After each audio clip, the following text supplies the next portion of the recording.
നമസ്കാരം, 7 മണി ബുള്ളറ്റിലേക്ക് സ്വാഗതം. വാർത്തകൾ വായിക്കുന്നത് മേഘ രാജേന്ദ്രൻ. ആദ്യം പ്രധാന വാർത്തകൾ.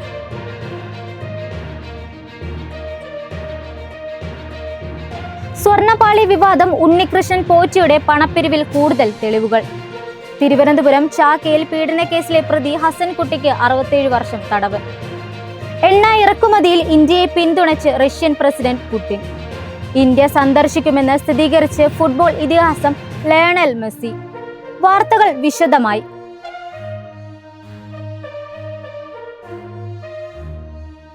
തിരുവനന്തപുരം ചാക്കയിൽ 2 വയസ്സുകാരിയെ തട്ടിക്കൊണ്ടുപോയി പീഡിപ്പിച്ച കേസിലെ പ്രതി ഹസൻകുട്ടിക്ക് 67 വർഷം തടവ്. തിരുവനന്തപുരം പോക്സോ കോടതിയാണ് വിധി പ്രസ്താവിച്ചത്. തിരുവനന്തപുരം ചാക്കയിൽ 2 വയസ്സുകാരിയെ തട്ടിക്കൊണ്ടുപോയി പീഡിപ്പിച്ച കേസിൽ പ്രതി ഹസൻകുട്ടിക്ക് 67 വർഷം തടവ്. തിരുവനന്തപുരം പോക്സോ കോടതിയാണ് വിധി പ്രസ്താവിച്ചത്.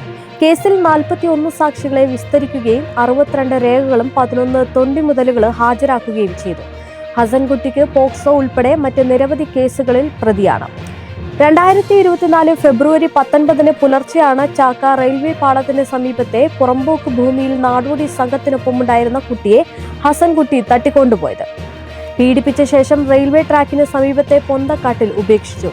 കുട്ടിയെ കാണാതായത് വലിയ വിവാദത്തിന് പിന്നാലെ അതേ ദിവസം രാത്രിയിൽ തന്നെ അബോധാവസ്ഥയിൽ കുട്ടിയെ കണ്ടെത്തിയിരുന്നു. കുട്ടിയെ ഉടൻ തന്നെ ST ആശുപത്രിയിൽ എത്തിച്ചതിനാലാണ് കുട്ടിയുടെ ജീവൻ അന്ന് രക്ഷിക്കാനായത്.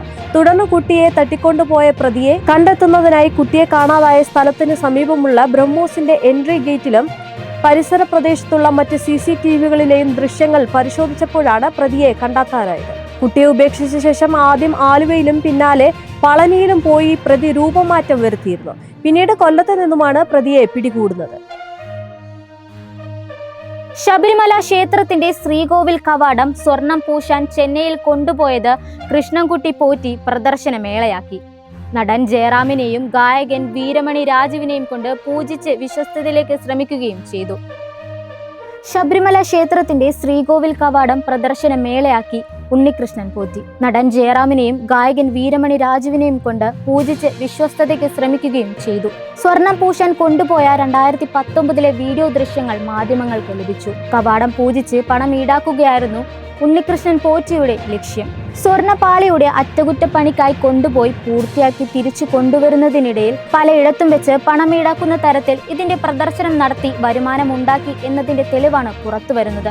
6 വർഷം മുമ്പ് ഒരു യൂട്യൂബ് ചാനലിൽ പോസ്റ്റ് ചെയ്തിരിക്കുന്ന ദൃശ്യങ്ങളാണ് ഇത്. ചങ്ങനാശ്ശേരിയിൽ വെച്ച് അയ്യപ്പന്റെ നട തൊട്ടു തൊഴുത് പൂജിക്കാനുള്ള അവസരം തനിക്ക് ഉണ്ടായിരുന്നുവെന്നും ജയറാം പറയുന്നത് വീഡിയോയിലുണ്ട്. ഇത്തരത്തിൽ പ്രശസ്തരായ അയ്യപ്പ ഭക്തരായ ആളുകളെ അണിനിരത്തിക്കൊണ്ടാണ് പൂജ നടത്തുന്നത്. ഇതിൽ പണപ്പിരിവ് ഉണ്ടെന്നാണ് ഉയരുന്ന പരാതി. അതേസമയം സംഭവത്തിൽ ദേവസ്വം വിജിലൻസിന്റെ അന്വേഷണം തുടരും. സ്പോൺസർ ഉണ്ണികൃഷ്ണൻ പോറ്റിയെ നാളെ ചോദ്യം ചെയ്യും. വിവാദങ്ങൾക്കിടയിൽ തിരുവിതാംകൂർ ദേവസ്വം ബോർഡിന്റെ ഔദ്യോഗിക യോഗം ഇന്ന് നടക്കും. ബംഗളൂരിൽ നിന്നും തിരുവനന്തപുരം പുളിമാത്തിലെ വീട്ടിലെത്തിയ ഉണ്ണികൃഷ്ണൻ പോറ്റിയെ നാളെ രാവിലെ 10 മണിക്ക് തിരുവിതാംകൂർ ദേവസ്വം വിജിലൻസ് SP സുനിൽകുമാറിന്റെ മുമ്പിൽ ഹാജരാക്കും. കൂടുതൽ ചോദ്യം ചെയ്യുന്നതിലൂടെ ദുരൂഹതകൾ പുറത്തു വരണമെന്നാണ് അന്വേഷണ സംഘത്തിന്റെ പ്രതീക്ഷ. വിവാദങ്ങൾക്കിടയിൽ തിരുവിതാംകൂർ ദേവസ്വം ബോർഡ് യോഗം ഇന്ന് ചേരും.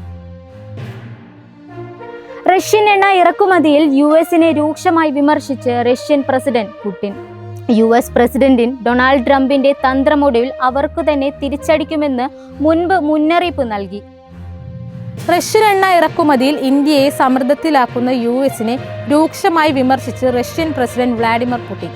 US പ്രസിഡന്റ് ഡൊണാൾഡ് ട്രംപിന്റെ തന്ത്രം ഒടുവിൽ അവർക്കു തന്നെ തിരിച്ചടിയുമാകുമെന്ന് പുടിൻ മുന്നറിയിപ്പ് നൽകി.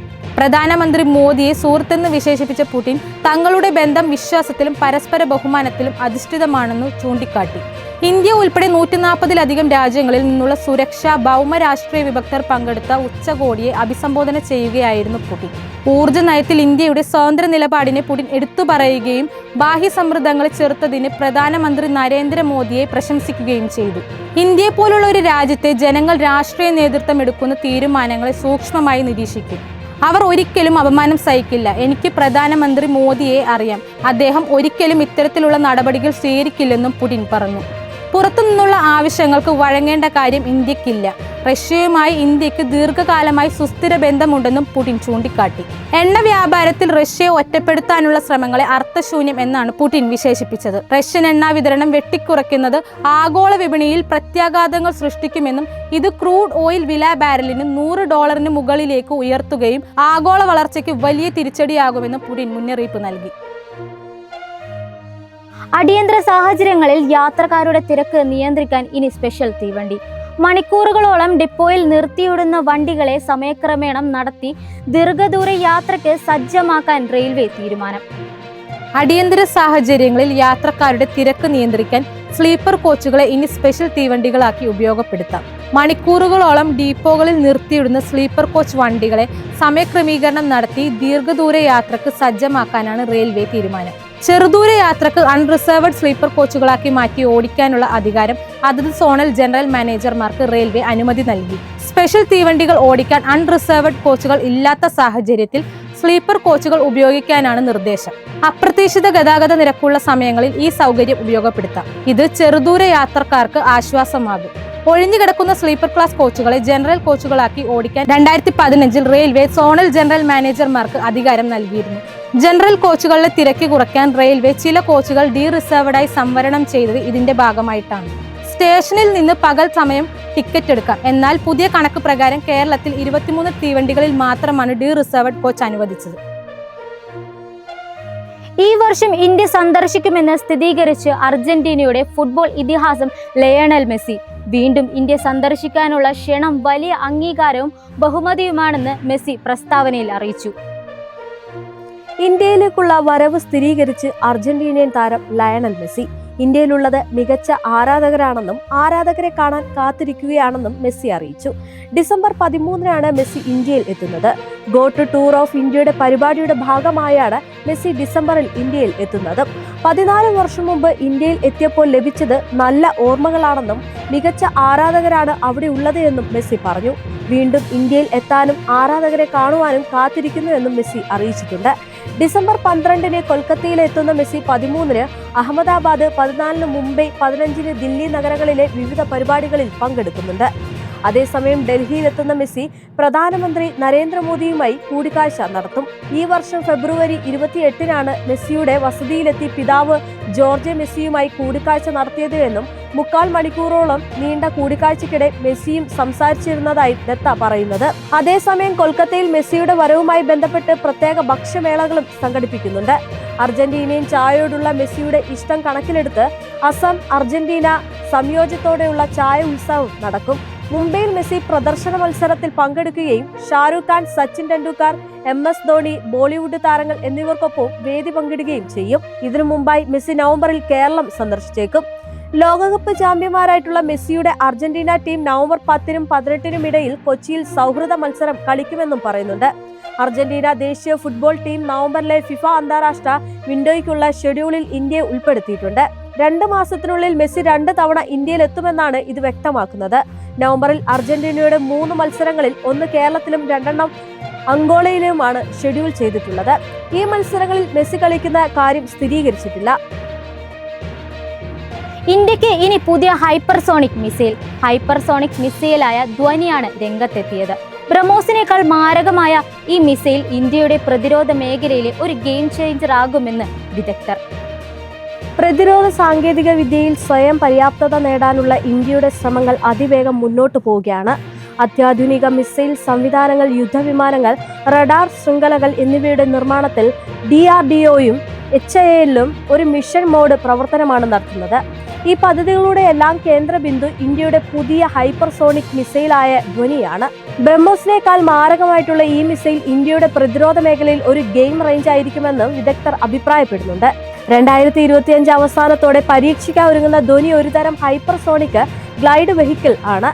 പറക്കലിന്റെ മധ്യത്തിൽ ദിശ മാറ്റാൻ കഴിയുന്നതിനാൽ ഇസ്രയേലിന്റെ അയൺ ഡോം, അമേരിക്കയുടെ താഡ് പോലുള്ള നൂതന മിസൈൽ പ്രതിരോധ സംവിധാനങ്ങൾ ഉപയോഗിച്ച് പോലും ഇതിനെ തകർക്കാൻ സാധിക്കില്ല. ഹൈപ്പർസോണിക് മിസൈൽ രംഗത്ത് ഇന്ത്യയുടെ കൈവരിക്കുന്ന ഈ നേട്ടം രാജ്യത്തിന്റെ പ്രതിരോധ മേഖലയിൽ ഒരു പുതിയ അധ്യായം കുറിക്കും. ധ്വനി മിസൈൽ വിജയകരമായി പരീക്ഷിക്കുന്നതോടെ നിലവിലുള്ള മിസൈൽ പ്രതിരോധ സംവിധാനങ്ങളെ മറികടക്കാൻ ഇന്ത്യക്ക് കഴിയുമെന്നതിൽ സംശയമില്ല. ഇത് ഇന്ത്യയുടെ സൈനിക ശക്തി വർദ്ധിപ്പിക്കുകയും ആഗോളതലത്തിൽ രാജ്യത്തിന്റെ സ്ഥാനം മെച്ചപ്പെടുത്തുകയും ചെയ്യും. ബോക്സ് ഓഫീസിൽ കുതിച്ച് കാന്താര മൂവി. ആദ്യ ദിനം ചിത്രം നേടിയത് 60 കോടി. ചിത്രത്തിലെ പ്രധാന കഥാപാത്രങ്ങളിൽ ഒന്നായി അഭിനയിച്ച നടൻ ജയറാമിന്റെ പ്രകടനം സോഷ്യൽ മീഡിയയിൽ ചർച്ചയാകുകയാണ്.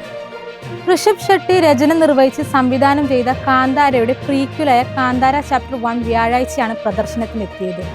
എല്ലാ ഭാഷകളിൽ നിന്നുമായി ചിത്രം 60 കോടി രൂപ നേടിയെന്ന വിവരമാണ് ഇപ്പോൾ പുറത്തു വരുന്നത്. ട്രേഡ് ട്രാക്കറായ സക്നിൽക്കിന്റെ ആദ്യ കണക്കുകൾ പ്രകാരമാണിത്. സക്നിൽക്കിന്റെ കണക്കനുസരിച്ച് ഹിന്ദിയിൽ നിന്ന് ഏകദേശം 19 മുതൽ 21 കോടി രൂപ ചിത്രം നേടിയിട്ടുണ്ട്. ഈ വർഷത്തെ ഇതുവരെയുള്ള ഏറ്റവും വലിയ ഫെസ്റ്റിവൽ റിലീസായ കാന്താര ചാപ്റ്റർ 1 വിശേഷിപ്പിക്കുന്നത്. ബോക്സ് ഓഫീസിൽ ധർമ്മ പ്രൊഡക്ഷൻസിന്റെ സണ്ണി സൽസ്കാരി കി തുളസി കുമാരിയുമായി ഈ കന്നഡ ചിത്രം ഏറ്റുമുട്ടി. വരുൺ ധവാൻ, ജാൻവി കപൂർ, രോഹിത് സറഫ്, സന്യ മൽഹോത്ര എന്നിവർ പ്രധാന വേഷങ്ങളിലെത്തിയ ഈ ചിത്രം 9.25 കോടി രൂപയാണ് നേടിയത്. യഷിന്റെ KGF ചാപ്റ്റർ 2 ശേഷം ഹിന്ദി വിപണിയിൽ ഒരു കന്നഡ സിനിമയിലേക്ക് ലഭിക്കുന്ന രണ്ടാമത്തെ ഏറ്റവും വലിയ ഓപ്പണിംഗ് ആണ് ഋഷഭ് ഷെട്ടി ചിത്രത്തിന് ലഭിച്ചത്. KGF 54 കോടി രൂപയാണ് നേടിയത്. 125 കോടി രൂപ ബഡ്ജറ്റിൽ നിർമ്മിച്ച ഋഷഭ് ഷെട്ടിയുടെ ഈ സംവിധാന സംരംഭത്തിന്റെ ആദ്യ ദിന കളക്ഷൻ ചിത്രത്തിന് പ്രതീക്ഷ നൽകുന്നുണ്ട്. മാത്രമല്ല, ചിത്രത്തിന് ഋഷഭ് ഷെട്ടി കഴിഞ്ഞാൽ ഏറ്റവും മികച്ച വേഷം കൈകാര്യം ചെയ്തിരിക്കുന്നത് ജയറാമാണ്. റിലീസിന് പിന്നാലെ ആരാധകർക്ക് നന്ദി അറിയിച്ചുകൊണ്ടുള്ള ജയറാമിന്റെ ഇൻസ്റ്റഗ്രാം പോസ്റ്റും ഏവരും ഏറ്റെടുത്തു. ഈ പ്രീക്വലിൽ വിജയേന്ദ്ര രാജാവായി വേഷമിടുന്ന ജയറാം തന്റെ കഥാപാത്രത്തിന്റെ ചിത്രത്തോടൊപ്പം വികാരനിർഭരമായ ഒരു കുറിപ്പ് സോഷ്യൽ മീഡിയയിൽ പങ്കുവച്ചു. ഇനി പലർക്കും അറിയില്ല എന്താണ് കാന്താരയുടെ പ്രമേയമെന്നത്. 2022 ബ്ലോക്ക് ബസ്റ്ററായ കാന്താരയുടെ ഒരു പ്രീക്വലാണ് അധ്യായം 1.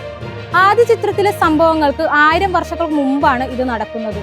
കാന്താര എന്ന കാട്ടുഗ്രാമവും അയൽരാജ്യവുമായ കദംബയും തമ്മിലുള്ള ഒരു ഏറ്റുമുട്ടലാണ് ഈ ചിത്രം കാണിക്കുന്നത്. ഋഷഭ് ഷെട്ടി, ജയറാം, രുക്മിണി വസന്ത്, ഗുൽഷൻ ദേവയ്യ എന്നിവരാണ് ചിത്രത്തിലെ പ്രധാന കഥാപാത്രങ്ങളെ അവതരിപ്പിക്കുന്നത്. 2024 കാന്താരയിലെ അഭിനയത്തിന് ഋഷഭ് ഷെട്ടിക്ക് മികച്ച നടനുള്ള ദേശീയ പുരസ്കാരം ലഭിച്ചിരുന്നു. മികച്ച ജനപ്രിയ ചിത്രത്തിനുള്ള ദേശീയ പുരസ്കാരവും ഈ ചിത്രം നേടി.